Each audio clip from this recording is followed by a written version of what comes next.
Minnesota Fighting Vikings obviously need some help at cornerback because they lost Trey Waynes and Xavier Rhodes. Sorry, can't keep it with a straight face. But this NFL draft is replete with high-end cornerback talent. So let's kick it off today. We're actually going to do 2 for Tuesday. It's Thursday, whatever. We got Kristian Fulton first, and we got C.J. Henderson coming up. We already did Jeff Okudah.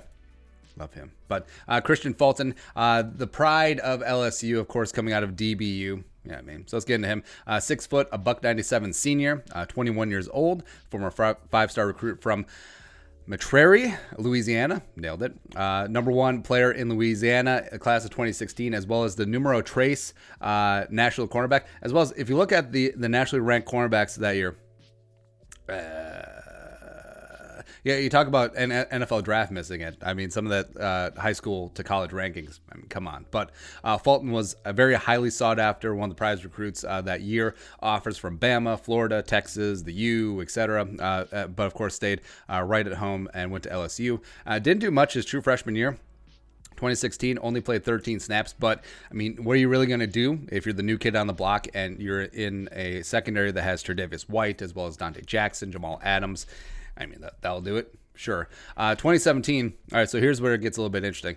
He got suspended for the full season because he swapped out his piss during a PED test because he had partaken a little bit and was worried about a positive test for other things. So he went full on Wizinator on the bit. And as a Vikings fan, if that doesn't endear you, a man who is going to lengths to swap out and try and beat piss tests, I mean, we are the franchise of Ontario Smith. Come on, baby. That's right. But stuck it out, practiced, worked extremely hard at LSU, didn't transfer, didn't sulk, didn't do anything like that. Bounced back, became a starter in 2018.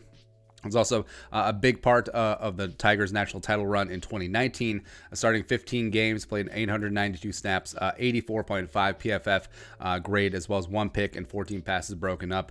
First team All-American, first team All-SEC, all of the accolades, all of that other stuff, and was just overall an extremely phenomenal player and a big part of why LSU ended up being national champions that year. Combine, I mean, nothing over the top. Did check a bunch of the boxes. Ran a 4.640. So there was some questions about his long speed. I mean, that sort of took care of that for now. I mean, agility. You see that, like, the horrible numbers for the agility drills. It doesn't match what he did at the combine. And of course, numbers across the board were down at the combine just because of the weird format this year with the prime time. But I'm not overly concerned about him being agile enough.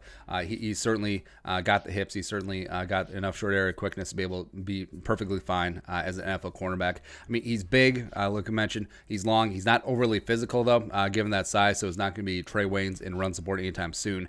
But overall, just fantastic at pattern recognition, blankets, wide receiver ones, fared well in an extremely tough situation in 2019 where he had to cover Ruggs and Higgins and Judy and Lamb and everything. So it was basically a murderer's row of wide receivers that came through his backyard. And he was phenomenal. Like, frankly, I do put him in sort of a tier by himself where it's Okudah 1A, it's Henderson 1B, and then it's Fulton as the 2 or the 3. So I would put him there. I do like him more than AJ Terrell or some of the other tier 2 cornerbacks that are there, or Trevon Diggs. Like, personal stuff aside with Diggs, I would prefer Fulton over him. And you do see Fulton going all over the map. Whether it be some of the projections have him not a first round pick, which I disagree with.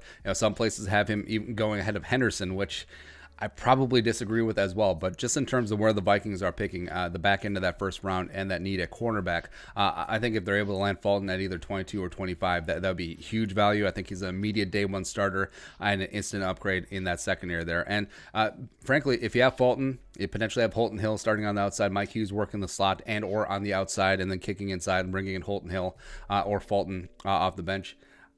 That's a good start. That is certainly a good start in rebuilding that cornerback room. Maybe get something out of Mark Fields and Chris Boyd as well. But overall, Kristian Fulton, LSU, let's go. Bring it. What are your thoughts? Kristian Fulton, the pride of LSU, becoming a Minnesota Viking. Let's go in purple. Let us know in the comment section below. Subscribe for daily Vikings takes. If you want to support the work, pull us up in the Venmo. Plus give us a follow on social media as well. But until next time, Skull, production value.